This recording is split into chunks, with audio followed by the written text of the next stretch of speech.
बिस्मिल्लाहिर्रहमानिर्रहीम। इन्नल्लाह व मलाइकतहु युसल्लूना अलन नबी या अय्युहल्लज़ीना आमनु सल्लु अलैहि व सल्लिमु तस्लीमा। अल्लाहुम्मा सल्लि अला मुहम्मद व आले मुहम्मद। मोहतरम नाज़रीन, मैं हूँ आपका मेज़बान Hakim Dilshad Hussain Tabassum, member American infertility association USA। मोहतरम नाज़रीन, हस्ब साबिक आज भी हमारे पास ढेरों मुफीद मालूमात मौजूद हैं जो बेऔलाद मरीज़ों के लिए यकीनन एक उम्मीद का पैगाम होंगे। मोहतरम नाज़रीन, हमारी दुआ है कि हर आंगन औलाद की खुशियों से महकता रहे, लेकिन अगर खुदा न खास्ता आप में से कोई भी कपल औलाद जैसी नेमत से महरूम है तो हमारी तिबी तहकीक से ज़रूर फ़ायदा उठाइए। जी मोहतरम नाज़रीन, क्या एज़ोस्पर्मिया के मरीज़ों का MRI टेस्ट का होना ज़रूरी है? मोहतरम नाज़रीन, स्पर्म प्रॉब्लम एज़ोस्पर्मिया की सीरीज़ का ये प्रोग्राम नंबर 143 है और जिसमें हम बात करेंगे कि क्या एज़ोस्पर्मिया के मरीज़ों का MRI टेस्ट होना ज़रूरी है।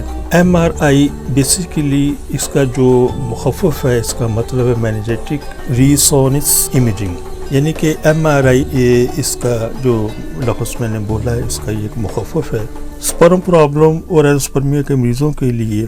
तो मोहतरम नाज़रीन, MRI बेसिकली हड्डियों से मुतल्लिका एक टेस्ट होता है, यानी कि इसको इस तरीके से समझ लें कि ये एक्सरे की अगली जो हाई फाई क्वालिटी है उसको MRI कहते हैं। तो अमूमन टेस्टिस के अंदर इस टेस्ट की ज़रूरत नहीं होती, लेकिन बाज़ डॉक्टर इसको रिकमेंड कर देते हैं, तो कोई ऐसी हर्ज वाली बात भी नहीं है। लेकिन अगर आप टेस्टिस का कलर अल्ट्रासाउंड करवा लें तो ये इनफ काफ़ी होता है।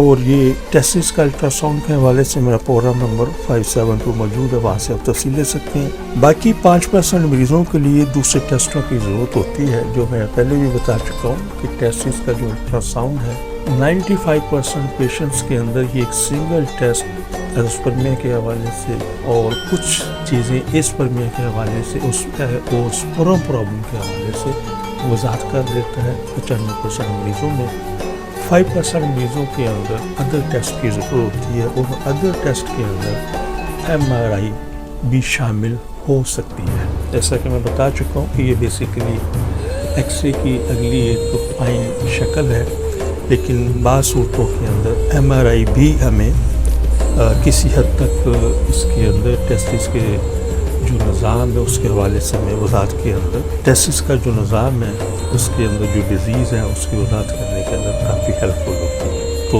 फर्स्ट ऑफ़ ऑल तो आप अल्ट्रासाउंड ही करवाइए, और अगर अल्ट्रासाउंड आपका क्लियर आता है कलर अल्ट्रासाउंड करवाइए। अगर अल्ट्रासाउंड आपका क्लियर आता है लेकिन बस मौजूद है तो फिर आप MRI की तरफ जा सकते हैं, अदरवाइज़ इसकी कोई ज़रूरत नहीं है। इसमें एक ज़रूरी बात ज़रूर समझने के लिए है कि ऐसा शख्स जो एज़ोस्पर्मिया के पेशेंट्स हैं, हार्मोन्स भी उसके नॉर्मल हैं, टेस्टिस का अल्ट्रासाउंड भी उसका नॉर्मल है, तो फिर वो MRI कर सकता है, करवा सकता है। तो इसमें इस मर्ज़ को समझने के लिए हमें काफ़ी मदद मिल जाएगी। और ये कोई ऑपरेशन नहीं है, सिंपल एक स्कैन है जिससे ये टेस्ट हो सकता है और इसमें हमें तफसील मिल जाती है।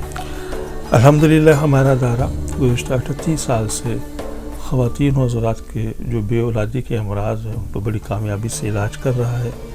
किसी हवाले से कोई मज़ीद मालूमात दरकार हो तो व्हाट्सएप पर मुझसे आप रब्ता कर सकते हैं। शुक्रिया। मोहतरम नाज़रीन, हमारी दुआ है कि हर आंगन औलाद की खुशियों से महकता रहे, लेकिन अगर खुदा न खास्ता कोई भी कपल अभी तक औलाद जैसी नेमत से महरूम है तो हमारी तिब्बी तहकीक से ज़रूर फ़ायदा उठाइए। और वो ख़वातीन व हज़रात जिन्हें डॉक्टर हज़रात ने IVF, IUI, ICSI या दीगर किसी भी हवाले से टेस्ट बेबी का मशवरा दिया है, तो हमारी उनसे बड़ी मोहब्बाना गुजारिश है कि इन तमाम चीज़ों से, इन तमाम सिलसिलों से पहले एक मरतबा हमसे ज़रूर कंसल्ट करें। इंशाअल्लाह इन चीज़ों की ज़रूरत बाकी नहीं रहेगी। अपनी दुआ में याद रखिएगा। बहुत शुक्रिया। अस्सलामु अलैकुम व रहमतुल्लाहि व बरकातुहू। पाकिस्तान जिंदाबाद। صرف ایک بار کی ملاقات سے آپ کی مایوسی خوشیوں میں بدل جائے گی۔ آپ حکیم صاحب سے لاہور، راولپنڈی، سیالکوٹ، فیصل آباد، سرگودا، ملتان، حیدرآباد، کراچی میں وقت لے کر ملاقات کر سکتے ہیں۔ آپ بھی ہماری طبی تحقیق سے فائدہ اٹھائیں۔ بچے کی مسکان کا نزدیکی سے احساس۔ آپ حکیم صاحب سے روزانہ ان کے لاہور مطب میں وقت لے کر ملاقات کر سکتے ہیں۔ ایڈریس اسلامی فرٹیلیٹی سینٹر نزد مینار پاکستان، احمد علی روڈ، لاہور۔ آپ سے گزارش ہے کہ ہمارے اس پروگرام کو سبسکرائب کریں، لائک کریں، شیئر کریں، تاکہ ہماری آنے والی تمام ویڈیوز آپ تک آسانی سے پہنچ سکیں۔